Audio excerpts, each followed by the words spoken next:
जय श्री कृष्णा। अमावस्या एक ऐसी पवित्र तिथि है जिसमें हम ना सिर्फ अपने पितरों का स्मरण करते हैं बल्कि उनका ऋण चुकाने का और उनके प्रति कृतज्ञता प्रकट करने का एक सुअवसर प्रदान करती है। आषाढ़ अमावस्या उस पुण्यतिथि का प्रतीक है जहां हम अपने जीवन की जड़ों को अपने पितरों को श्रद्धा सुमन अर्पित करते हैं। यह दिन पूर्वजों के आशीर्वाद से अपने जीवन को पवित्र और समृद्ध बनाने का अनुपम अवसर है। पितृ देवो भव, जो अपने पितरों का पूजन करके उन्हें तृप्त करता है, उन्हें स्वर्ग और मोक्ष दोनों का मार्ग सुलभ होता है। प्रिय श्रोताओं, कथा से पहले हम सभी अपने पितरों का ध्यान करते हुए उनके प्रति अपनी भावनाओं को समर्पित करते हुए पितृ स्तोत्र का श्रवण करेंगे।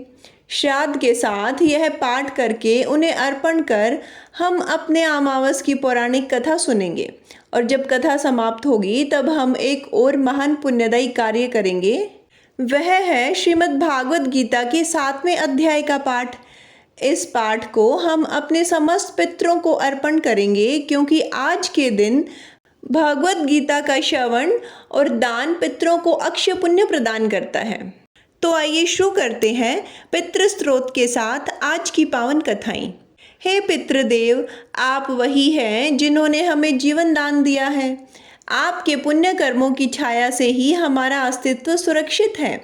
आज हम आपके चरणों में नमन करते हैं, साष्टांग प्रणाम करते हैं। आपका स्मरण करने से आत्मा निर्मल होती है।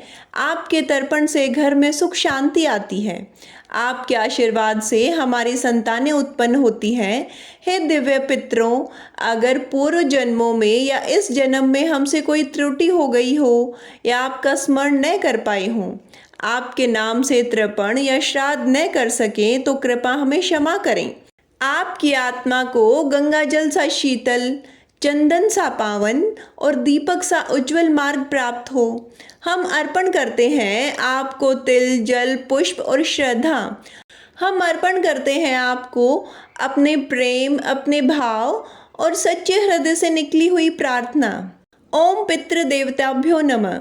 ओम अमावस्या देव नमः। ओम अमावस्या माता। आप रात्रि के समय मौन स्वरूप की प्रतीक हैं जिसमें ब्रह्मांड विश्राम करता है। जहाँ हर आत्मा अपने कर्मों के फल को चुपचाप भोगती है, आप ही हैं जो हर अमावस्या को पितरों की आत्मा से हमें जोड़ती हैं। आप ही वह रहस्यमय शक्ति हैं जो अंधकार में भी प्रकाश का बीज रोपित करती हैं। हे अमावस माता, हमारे कुल के समस्त पितृ आज आपके सानिध्य में आते हैं। कृपा उन्हें मार्गदर्शन दें, शांति दें और मोक्ष दें। हमारे द्वारा अर्पित तर्पण, श्राद्ध और गीता पाठ आप तक पहुँचे और आप प्रसन्न हो। जो भी भूलें हमसे हुई हो, चाहे अनजाने में हुई हो या जानबूझकर, आप उन्हें क्षमा करें। हमें विवेक, श्रद्धा और धर्म की राह पर चलने की शक्ति प्रदान करें। हे करुणामयी अमावस माता, अंधकार में दीप बनकर हमारे जीवन को आलोकित करें। पितरों की आत्मा को शांति प्रदान करें और हम सब पर अपना आशीर्वाद बनाए रखें। कुछ व्यक्ति अपने कर्मों से पुण्य अर्जित करके देवलोक और पितृलोक में स्थान पाते हैं और फिर यहाँ अपने योग्य शरीर मिलने पर ऐसी आत्माएं निवास करती हैं। शास्त्रों में बताया गया है कि चंद्रमा के ऊपर एक अन्य लोक है जो पितृलोक कहलाता है। शास्त्रों में पितरों को देवताओं के समान पूजनीय बताया गया है। पितरों के 2 रूप बताए गए हैं, देव पितृ और मनुष्य पितृ। देव पितृ का काम होता है न्याय करना और यह मनुष्य और अन्य जीवों के कर्मों के अनुसार उनका न्याय करते हैं। भगवत गीता में भगवान श्री कृष्ण कहते हैं कि वह पितरों में आर्यमा नामक पितृ हैं। ऐसा कहकर भगवान श्री कृष्ण यह स्पष्ट करते हैं कि पितृ भी वही हैं। पितरों की पूजा करने से भगवान विष्णु की ही पूजा होती है। सामान्य धारणा यह है कि जिनकी मृत्यु हो जाती है वह पितृ बन जाते हैं, लेकिन गरुड़ पुराण में यह जानकारी मिलती है कि मृत्यु के बाद मृतक व्यक्ति की आत्मा प्रेत रूप में यमलोक की यात्रा शुरू करती है। इस सफर के दौरान संतान द्वारा प्रदान किए गए पिंडों से प्रेत आत्मा को बल मिलता है। यमलोक में पहुंचने पर प्रेत आत्मा को अपने कर्म के अनुसार प्रेत योनि में ही रहना पड़ता है अथवा अन्य योनि प्राप्त होती है। आइए अब सुनते हैं पितृ स्त्रोत का हिंदी अनुवाद। श्री मार्कंडेय पुराण में महात्मा रुचि द्वारा की गई पितरों की यह स्तुति पितृ स्त्रोत कहलाती है। महात्मा रुचि कहते हैं, जो सबके द्वारा पूजित, अमूर्त, अत्यंत तेजस्वी, ध्यानी और दिव्य दृष्टि से संपन्न हैं, उन पितरों को मैं सदा नमस्कार करता हूँ। जो इंद्र आदि देवताओं, दक्ष, मरीचि, सप्तऋषियों तथा दूसरों के भी नेता हैं, कामना की पूर्ति करने वाले, उन पितरों को मैं प्रणाम करता हूँ।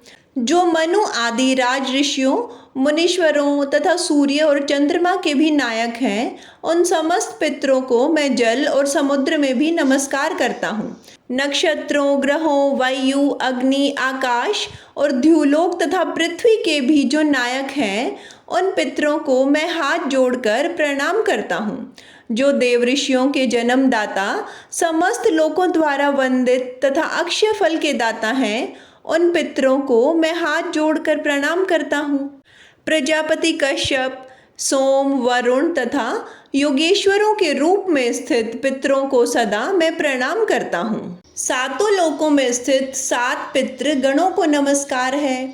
मैं योग दृष्टि संपन्न स्वयंभू ब्रह्मा जी को प्रणाम करता हूँ। चंद्रमा के आधार पर प्रतिष्ठित तथा योग मूर्तिधारी पितृगणों को मैं प्रणाम करता हूँ।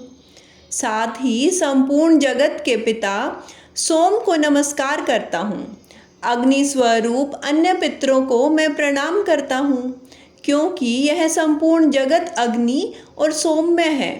जो पितृ तेज में स्थित हैं, जो यह चंद्रमा, सूर्य और अग्नि के स्वरूप में दिखाई देते हैं, और जो जगत स्वरूप और ब्रह्मा स्वरूप हैं, उन संपूर्ण योगी पितरों को मैं एकाग्रचित होकर प्रणाम करता हूँ। उन्हें बारंबार नमस्कार है। वे स्वधा भोजी पितृ मुझ पर प्रसन्न हो। अब आइए सुनते हैं अमावस्या की कथा। अमावस्या की तिथि पितरों को समर्पित मानी जाती है। ऐसे में आज के दिन पितरों को निमित्त श्राद्ध, तर्पण, जलदान, पिंडदान आदि कार्य किए जाते हैं। पिंडदान, श्राद्ध, तर्पण आदि कार्य करने के लिए गृहस्थ आश्रम कितना उपयोगी है, आइए आज हम इस कथा के माध्यम से जानेंगे। एक समय मिथिलापति ने श्रुतदेव जी से पूछा, हे महाराज, कृपया मुझे आषाढ़ मास की अमावस्या के बारे में बताइए। इस दिन का क्या महत्व है और इस दिन पिंडदान, श्राद्ध, तर्पण आदि कार्य इतने आवश्यक क्यों होते हैं? तब श्रुतदेव जी ने कहा, राजन, जब पृथ्वी पर राजऋषि सावर्णी का शासन था, उस समय 30वें कलयुग के अंत में सभी धर्मों का लोप हो चुका था। उसी समय अनर्त देश में धर्मवर्ण नाम से विख्यात एक ब्राह्मण थे। मुनिवर धर्मवर्ण ने उस कलयुग में ही किसी समय महात्मा मुनियों से सत्रयाग में सम्मिलित होने के लिए पुष्कर क्षेत्र की यात्रा की। वहाँ पर कुछ व्रतधारी महर्षियों ने कलयुग की प्रशंसा करते हुए इस प्रकार कहा कि सतयुग में भगवान विष्णु को संतुष्ट करने वाला जो पुण्य 1 वर्ष में मिल जाता है, वही त्रेता युग में 1 मास में मिलता है और द्वापर युग में 15 दिनों में साध्य हो जाता है। किंतु कलयुग में तो भगवान विष्णु का स्मरण मात्र से ही उसे 10 गुना पुण्य प्राप्त हो जाता है। कलयुग में बहुत थोड़ा पुण्य भी कोटि गुना होता है। जो एक बार भी भगवान का नाम सच्चे मन से लेकर दया दान करता है, अकाल के समय अन्न का दान करता है, वह निश्चित ही उद्धर्व लोक में गमन करता है और मोक्ष प्राप्त करता है। यह सुनकर देवऋषि नारद हंसते हुए नृत्य करने लगे। सभासदों ने पूछा, नारद जी, यह क्या बात है? तब बुद्धिमान नारद जी ने हंसते हुए उन सभी को उत्तर दिया, नारायण नारायण, आप सभी का कहना सत्य है। इसमें संदेह नहीं है कि कलयुग में थोड़े से कर्म से ही महान पुण्य का साधन किया जाता है। कलेशों का नाश करने वाले भगवान केशव स्मरण मात्र से ही प्रसन्न हो जाते हैं। फिर भी मैं आप लोगों से यह कहता हूँ कि कलयुग में यह 2 बातें दुर्घट हैं। शिश्नेंद्रिय का निग्रह और जीवा को वश में रखना, यह दोनों कार्य जो भी सिद्ध कर ले वही नारायण स्वरूप है। इसलिए कलयुग में आपको यह नहीं ठहरना चाहिए। नारद जी यह बात सुनकर उत्तम व्रत का पालन करने वाले महर्षि सहसा यज्ञ को समाप्त करके सुखपूर्वक चले गए। धर्मवर्ण ने भी यह बात सुनकर भूलोक को त्याग देने का विचार किया। उन्होंने ब्रह्मचार्य व्रत धारण करके दंड और कमंडल हाथ में लिया और जटाओ वल्कवधारी होकर वे कलयुग के अनाचारी पुरुषों को देखने के लिए घर छोड़कर चल दिए। उनके मन में बड़ा आश्चर्य हो रहा था। उन्होंने देखा कि प्राय मनुष्य पापाचार में लीन होकर बड़े भयंकर और दुष्ट हो गए हैं। ब्राह्मण पाखंडी हो गए हैं, शूद्र संन्यास धारण कर रहे हैं, पत्नी अपने पति से द्वेष रखती है, शिष्य गुरु से वैर करता है, सेवक स्वामी के और पुत्र पिता के घात में लगा हुआ है, ब्राह्मण शूद्रव्रत और गौएं बकरियों की तरह हो गई हैं। वेदों में गाथा की ही केवल प्रधानता रह गई है। शुभ कर्म साधारण लौकिक कर्मों की तरह रह गए हैं। इनके प्रति किसी की कोई महत्व बुद्धि ही नहीं है। भूत प्रेत और पिशाच आदि की उपासना चल पड़ी है। झूठी गवाही देने लगे हैं। मन में सदा छल और कपट भरा रहता है। कलयुग में सदा लोगों के मन में कुछ और वाणी में कुछ और तथा कर्म में कुछ और ही देखा जाता है। सबकी विद्या किसी न किसी स्वार्थ को लेकर ही होती है और केवल राजभवन में ही उनका आदर होता है। संगीत आदि कलात्मक विद्याएं भी राजाओं को प्रिय हैं। कलयुग में अधम मनुष्य पूजे जाते हैं और श्रेष्ठ पुरुषों की अवहेलना होती है। कलयुग में वेदों के विद्वान ब्राह्मण दरिद्र होते हैं। लोगों में प्राय भगवान की भक्ति नहीं रही। पुण्य क्षेत्र में पाखंड अधिक बढ़ गया है। शूद्र लोग जटाधारी तपस्वी बनकर धर्म की व्याख्या करते हैं। तभी मनुष्य अल्पायु, दयाहीन और शठ होते हैं। कलयुग में प्राय सभी धर्म के व्याख्याता बन जाते हैं और दूसरों से कुछ लेने में ही उत्सव मनाते हैं। अपनी पूजा कराना चाहते हैं और व्यर्थ ही दूसरों की निंदा करते हैं। अपने घर आने पर सभी अपने स्वामी के दोषों की चर्चा में तत्पर हो जाते हैं। कलयुग में लोग साधुओं को नहीं जानते, पापियों को ही बहुत आदर देते हैं। दुराग्रही लोग इतने दुराग्रही होते हैं कि साधु पुरुषों के एक दोष का भी ढिंढोरा पीटने लगते हैं और पापात्माओं के दोष समूह को भी गुण बतलाकर उनका गुणगान किया करते हैं। कलयुग में गुणहीन मनुष्य दूसरों के गुण न देखकर केवल उनके दोषों को ही ग्रहण करने में प्रसन्नता अनुभव करते हैं। जैसे पानी में रहने वाली जोक प्राणियों के रक्त पीती है, जल नहीं पीती, उसी प्रकार जोक के धर्म से संयुक्त होकर मनुष्य दूसरे का रक्त चूसते रहते हैं। औषधियाँ शक्तिहीन हो गई हैं। ऋतुओं में उलटफेर हो जाता है। सभी राष्ट्रों में अकाल पड़ता है। कन्या योग्य समय में संतान उत्पत्ति नहीं करती। जो वेद वेदांत की विद्याओं में तत्पर और अधिक गुणवान है, उन्हें अज्ञानी मनुष्य सेवक की दृष्टि से देखते हैं। वे सब के सब भ्रष्ट होते हैं।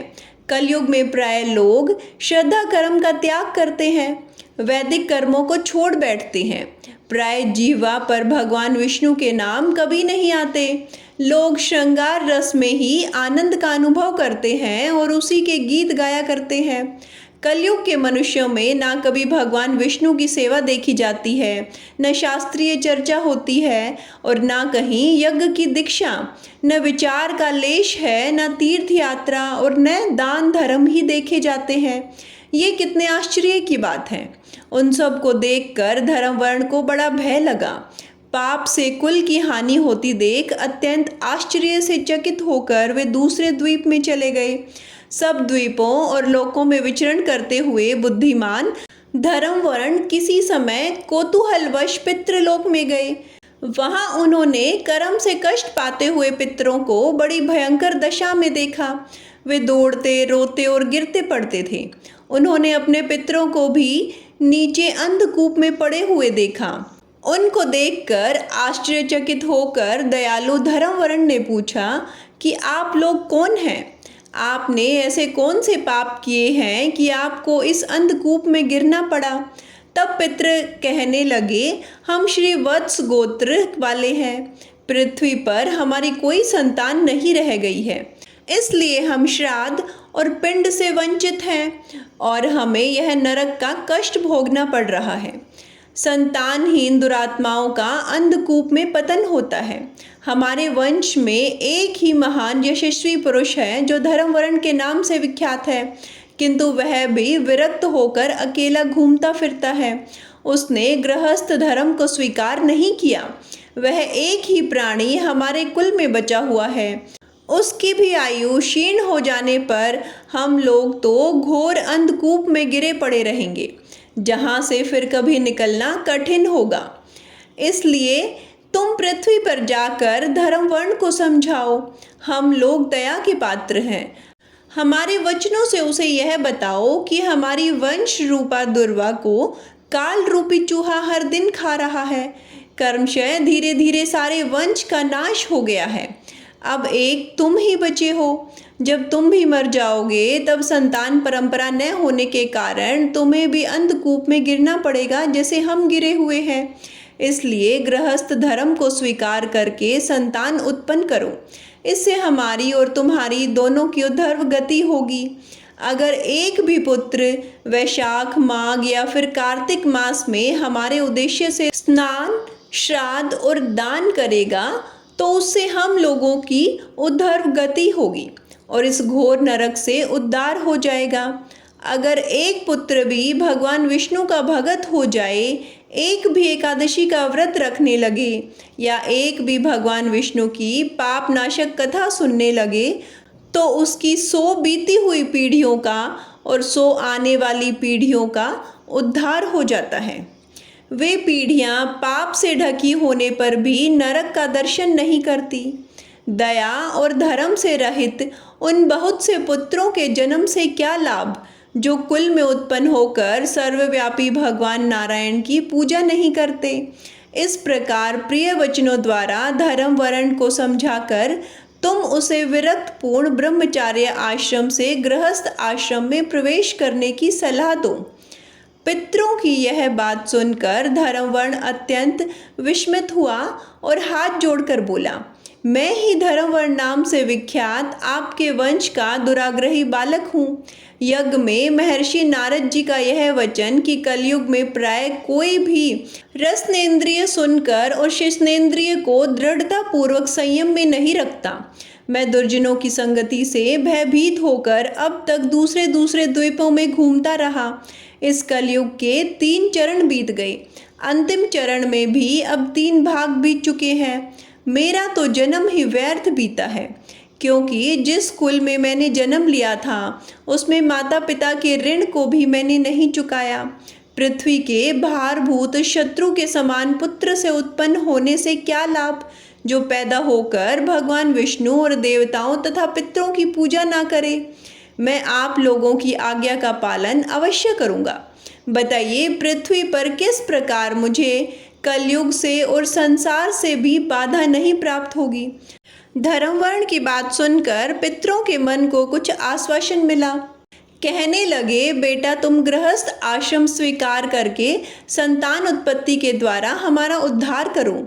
जो भगवान विष्णु की कथा में अनुरक्त होते, निरंतर श्री हरि का ध्यान करते और सदाचार के पालन में तत्पर रहते हैं, उन्हें कलयुग कभी बाधा नहीं पहुंचाता।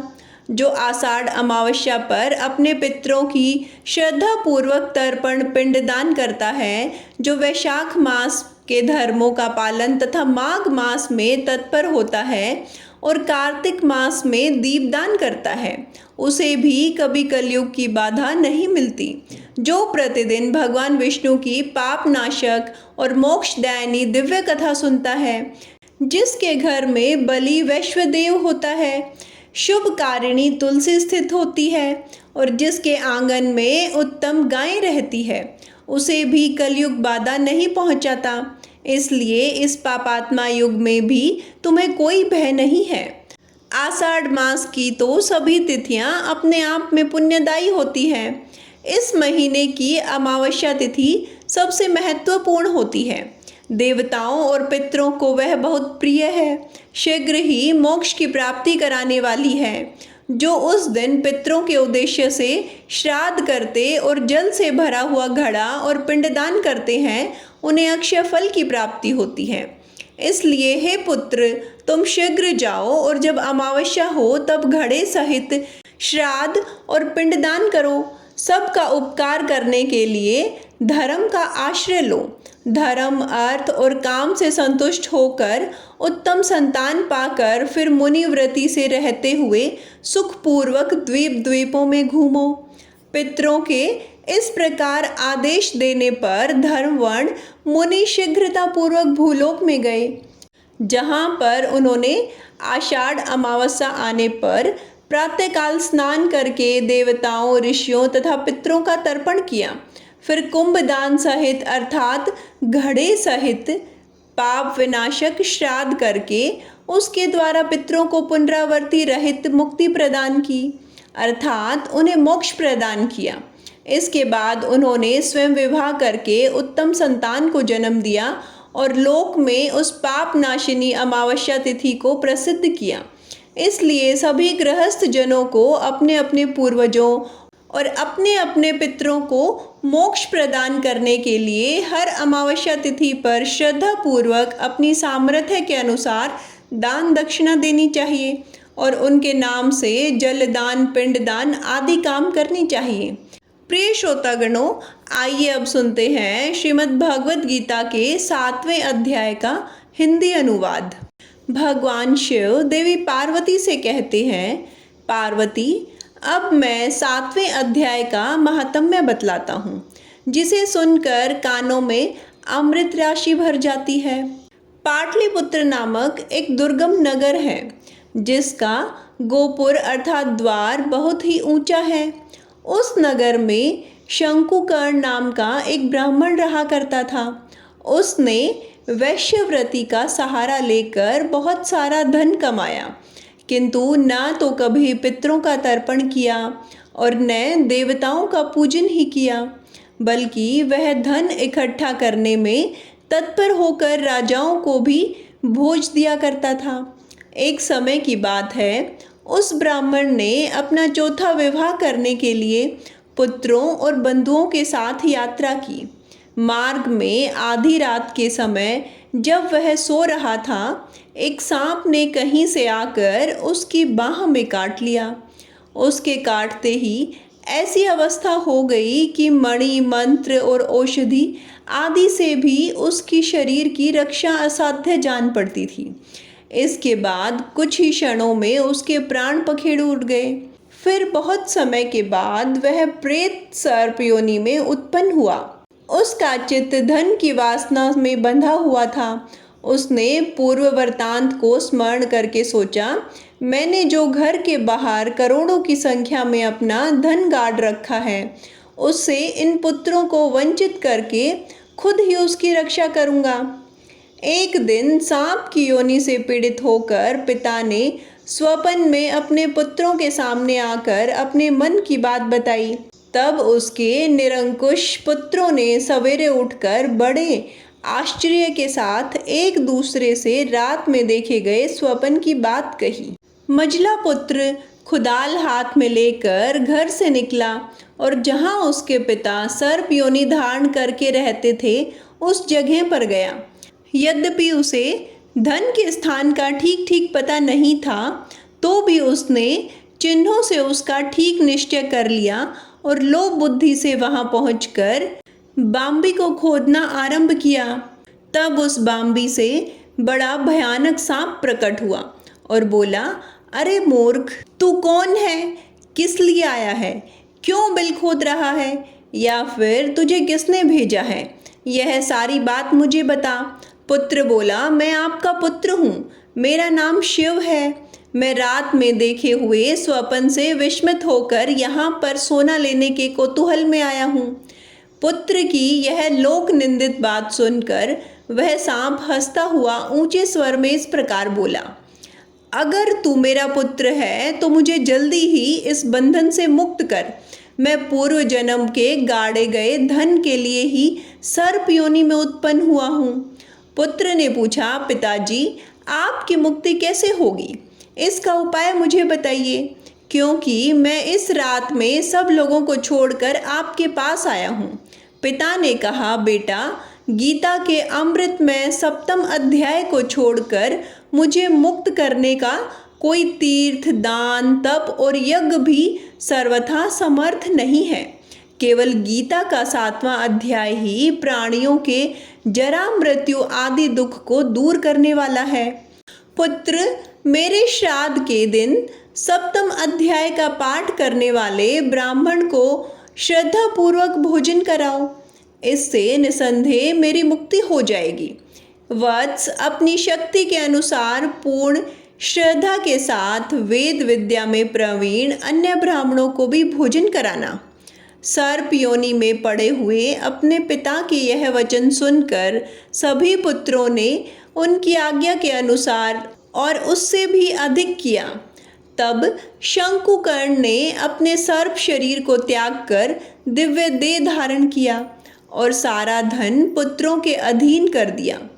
पिता ने करोड़ों की संख्या में जो धन बांट कर दिया था, उससे वे सदाचारी पुत्र बहुत प्रसन्न हुए। उनकी बुद्धि धर्म में लगी हुई थी, इसलिए उन्होंने बावड़ी, कुएं, पोखरा, यज्ञ तथा देव मंदिर के लिए उस धन का उपयोग किया और अन्नशाला भी बनवाई। इसके बाद 7वें अध्याय का सदा जप करते हुए उन्होंने मोक्ष प्राप्त किया। पौराणिक कथा के अनुसार एक गांव में सास और बहू अकेले रहते थे और उनका बेटा विदेश में कमाने के लिए गया हुआ था। सास और बहू बहुत प्रेम से रहते थे। दोनों एक दूसरे की देखभाल भी करती थी। एक दिन बहू ने खाना नहीं खाया, तब सास ने उससे पूछा कि बेटा, आज तुमने खाना क्यों नहीं खाया? तब बहू कहने लगी, सासू माँ, आज मेरा अमावस माता का व्रत है, इसलिए मैंने खाना नहीं खाया। तब सास ने कहा, बहू, यह व्रत क्या होता है और इस व्रत को करने से क्या फल मिलता है, मुझे भी समझाओ। तब बहू कहने लगी, सासू माँ, अमावस माता का व्रत करने से बहुत पुण्य मिलता है। घर में अन्न धन बना रहता है, सुख शांति बनी रहती है और अटल सुहाग मिलता है, पुत्र की प्राप्ति होती है। इसी तरह से 3 पनौती अमावस माता का व्रत भी रखा जाता है। इस व्रत में हर वर्ष अलग अलग खाना खाया जाता है और विष्णु भगवान के मंदिर में चढ़ावा चढ़ाया जाता है या फिर किसी ब्राह्मण को दान दक्षिणा दी जाती है। इस व्रत में पहले साल शक्कर, घी और चावल से बना खाना खाया जाता है। पहले साल व्रत पूर्ण होने के बाद 1.25 किलो चावल और 1 कटोरी घी और 1 कटोरी शक्कर का दान किसी ब्राह्मण देवता को दिया जाता है। दूसरे साल जो घी और शक्कर से बना खाना खाया जाता है। इसी तरह जब दूसरे साल का व्रत पूर्ण हो जाता है, तब 1.25 किलो जो, 1 कटोरी घी और 1 कटोरी शक्कर किसी मंदिर में चढ़ाया जाता है या किसी ब्राह्मण को दान में दिया जाता है। तीसरे साल गुड़, तिल और घी से बने व्यंजन खाने चाहिए। जब तीसरे साल व्रत पूर्ण हो जाए, तब ½ किलो तिल, गुड़ और 1 कटोरी घी किसी मंदिर में चढ़ाया जाता है या ब्राह्मण को दान में दिया जाता है। इसे ही सासू माँ 3 पनौती अमावस्या का व्रत कहा जाता है। फिर बहू बताने लगी कि माँ जी, इस व्रत का संकल्प लेने के बाद इसे पूरा करना जरूरी होता है। अगर पूरा नहीं कर पाते तो घर परिवार में झगड़ा और अशांति का माहौल हो जाता है। तब सासू माँ कहने लगी कि बहू, मेरी तो उम्र हो गई है, लेकिन तुम यह व्रत जरूर करना। और तब बहू यह व्रत करना प्रारंभ करती है। एक दिन बहू ने किसी के कहने पर गेहूं से बनी रोटी खा ली और अमावस माता इस बात से नाराज हो गई। जो सास और बहू कभी बहुत प्रेम से रहती थी, अब उन दोनों में झगड़े होने लगे। सभी गांव वाले भी हैरान हो गए कि इनके घर में यह सब क्या हो रहा है। सास अपनी बहू को कहने लगी, जब से तुम मेरे घर में बहू बनकर आई हो, तब से हमारे घर की लक्ष्मी चली गई। तुम हमारे लिए बिल्कुल भी शुभ नहीं हो। तब बहू ने कहा, माँ जी आपके घर की लक्ष्मी चली गई है, तो मुझे बताओ कहाँ मिलेगी, मैं लक्ष्मी को लेकर आऊँगी। तब सासू माँ कहने लगी कि बहू, लक्ष्मी तुम्हें समुद्र के बीच में भगवान विष्णु के पैर दबाते हुए मिलेगी। तब बहू यह कहकर जाती है कि माँ जी अब तो मैं लक्ष्मी जी को लेकर ही आऊँगी, नहीं तो मैं इस घर में पैर नहीं रखूँगी। ऐसा कहकर बहू लक्ष्मी जी की खोज में चली गई। जब बहू लक्ष्मी जी की खोज के लिए निकली तब उसे बीच रास्ते में गाय मिली। गाय बहू से पूछने लगी कि आप कहाँ जा रही हैं। तब बहू कहने लगी, हे गाय माता, मेरी सास कहती है कि मेरे आने से उनके घर में अन्न धन की कमी हो गई है और उनके घर की लक्ष्मी चली गई है, तो मैं लक्ष्मी को लेने जा रही हूँ। तब गाय माता कहने लगी, हे बेटी, अगर तू जा ही रही है तो भगवान से मेरे बारे में भी पूछ लेना। तब बहू कहने लगी, ठीक है गाय माता, मैं आपके बारे में भी पूछ लूँगी। तब गाय माता कहने लगी कि जब मेरा बछड़ा होता है तो वह मर जाता है, जिंदा नहीं रहता। तुम लक्ष्मी जी से पूछ लेना कि आखिरकार मेरे साथ ऐसा क्यों हो रहा है, मैंने ऐसे कौन से कर्म किए हैं जिसकी सज़ा मुझे मिल रही है। तब बहू कहने लगी, गाय माता, मैं आपके बारे में ज़रूर पूछ लूँगी। ऐसा कहकर बहू आगे बढ़ गई। जब आगे बढ़ी तब रास्ते में उसे एक घोड़ी मिली जिसके गले में घंटी बंधी हुई थी। घोड़ी ने भी कहा कि बेटी, तुम मेरे दुख का निवारण लक्ष्मी जी से पूछ लेना। तब बहू कहने लगी, मैं ज़रूर पूछ लूँगी। ऐसा कहकर बहू आगे बढ़ गई। आगे जाते ही बहू को एक अंधा और बहरा बुजुर्ग मिला। उसने भी बहू से अपनी समस्या के निवारण के लिए पूछने के लिए कह दिया। तब बहू उसकी समस्या भी भगवान से पूछने का कहकर आगे बढ़ गई। आगे जाते ही बहू को एक बूढ़ी औरत मिली जो कि हाथ और पैर से अपाहिज थी। उसने भी बहू से कहा कि बेटी, जब तुम भगवान से मिलो तो उनसे पूछना कि आखिरकार मैं अपाहिज क्यों हुई, मैंने ऐसे कौन से कर्म किए थे। तब बहू उसकी समस्या पूछने के लिए भी तैयार हो गई और फिर आगे बढ़ गई। आगे जाते जाते बहू बहुत थक गई और एक आम के पेड़ के नीचे बैठ गई। आम का पेड़ बड़ा खुश होकर बहू से पूछने लगा कि बेटी, तुम कहाँ से आई हो और कहाँ जा रही हो। तब बहू कहने लगी कि वह लक्ष्मी जी को लेने जा रही है। तब पेड़ भी अपनी समस्या भगवान से पूछने के लिए कहने लगा कि मेरे पेड़ पर लगे हुए आम खट्टे ही क्यों होते हैं, इस बारे में बहू रानी भगवान जी से ज़रूर पूछ लेना। तब बहू पेड़ की समस्या लेकर आगे बढ़ गई। थोड़ी दूर जाने पर बहू को एक तलाई मिली। वह भी बहू से कहने लगी कि बहू, तुम भगवान से पूछना कि मेरी तलाई का पानी इतना मैला क्यों है, कोई भी यहाँ आकर पानी नहीं पीता। तब बहू कहने लगी, ज़रूर पूछ लूँगी। ऐसा कहकर बहू आगे बढ़ गई। बहुत दिन से जंगल में चलते चलते बहू थक गई थी। उसे भूख भी लगी थी, लेकिन खाने को कुछ नहीं मिला तो वह भूख और प्यास से बेचैन हो गई और जंगल में बेहोश होकर गिर पड़ी। उसी समय भगवान श्री हरि और माता लक्ष्मी घूमते हुए उधर जा रहे थे। तब माता लक्ष्मी विष्णु भगवान से कहने लगी कि हे नाथ, यह तो आपकी बहुत बड़ी भगत है, आप इसके दुख का निवारण कीजिए।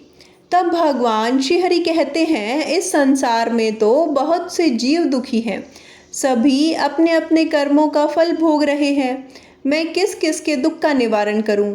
तब माता लक्ष्मी भगवान श्री हरि विष्णु से विनती करते हुए कहने लगी, वह भूखी प्यासी है, अगर इसे ऐसे में जंगल में छोड़ दिया जाए तो जंगली जानवर उसे खा लेंगे। माता लक्ष्मी की बात सुनकर भगवान श्री हरि एक साधु का वेश धारण कर बहू के पास गए और उसे होश में लेकर आए। बहू के होश में आते ही साधु वेश में भगवान उससे पूछने लगे कि वह यहाँ क्यों आई है और कहाँ जा रही है। तब बहू ने सारी बात बता दी। उसकी बात सुनकर भगवान श्री हरि और माता लक्ष्मी प्रकट हो गए। उनके साथ साथ प्रकट हुई अमावस माता भी। बहू यह सब देखकर उनके चरणों में गिरकर उन्हें प्रणाम करने लगी। तब अमावस माता बहू से कहने लगी कि बेटी, तूने मेरे व्रत को खंडित किया है, इसी की सजा तुझे मिल रही है। लेकिन अब मैं तुझे क्षमा करती हूँ। अब तुम घर को जाओ, तुम्हारा घर अन्न और धन से भर जाएगा, तुम्हारा घर सुंदर महल में बदल जाएगा और तुम्हारी सभी मनोकामनाएं भी पूर्ण हो जाएंगी। यह सब होने के पश्चात बहू को रास्ते में जो जो भी मिला था उन सभी के दुखों का निवारण करने के लिए भी विनती की। तब भगवान श्री हरि विष्णु कहने लगे कि गाय ने कभी अपना दूध किसी और को नहीं पिलाया, इस कारण उसके बछड़े जिंदा नहीं रहते। तुम उसका दूध पी लेना, फिर उसके बाद उसके बछड़े जिंदा रहने लगेंगे। और घोड़ी पिछले जन्म में आटा पीसने वाली महिला थी, वह किसी को आटा पीसकर नहीं देती थी, इसलिए उसके गले में चक्की के पाट बंधे हुए हैं। तुम उसके पाट खोल देना, वह बिल्कुल ठीक हो जाएगी। और वह बुजुर्ग कभी भगवान के मंदिर नहीं गया, न ही कभी उसने भगवान के भजन सुने। तुम उसे ले जाकर मंदिर में दर्शन कराना, इससे वह ठीक हो जाएगा। अपाहिज महिला, उसने कभी अपनी जवानी में दान पुण्य नहीं किया, उसकी यह सजा मिल रही। तुम उसे कुछ भी दान करवा देना तो उसकी विकलांगता दूर हो जाएगी। और वह आम का पेड़, उसने तो कभी अपने पेड़ के फल किसी बच्चे को खाने ही नहीं दिए, इसी कारण उसके सभी आम खट्टे होते हैं। अब तुम उस पेड़ का आम खा लेना, फिर उसके बाद से उस पेड़ के मीठे आम आने लगेंगे। और तलाई का पानी पिछले जन्म में देवरानी जेठानी थी, वो हमेशा आपस में झगड़ा करती रहती थी, इसीलिए उसका पानी मैला है।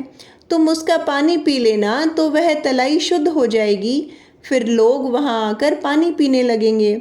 इस प्रकार बहू ने भगवान श्री हरि विष्णु और माता लक्ष्मी तथा अमावस माता को प्रणाम किया, उन्हें धन्यवाद किया और अपने घर जाने के लिए तैयार हो गई।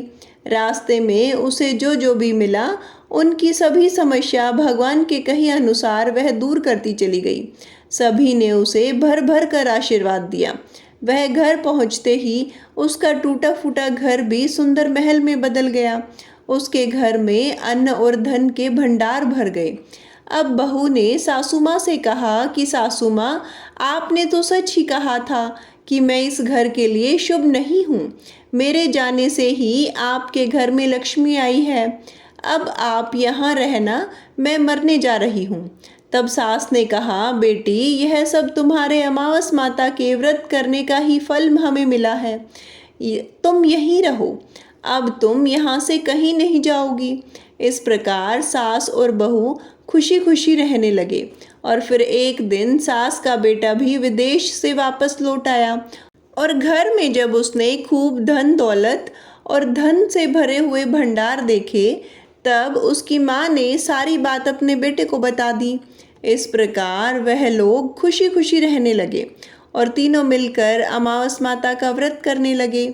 बोलिए अमावस माता की जय, श्री हरि विष्णु भगवान की जय, लक्ष्मी माता की जय। हे अमावस माता, इस कथा को कहने, सुनने और ओंकारा भरने वाले सभी भक्तों के घर में धन धान्य के भंडार भरना, सभी की रक्षा करना। प्रिय श्रोतागणों, यह थी अमावस की कथा। उम्मीद है आप लोगों को पसंद आई होगी। धन्यवाद।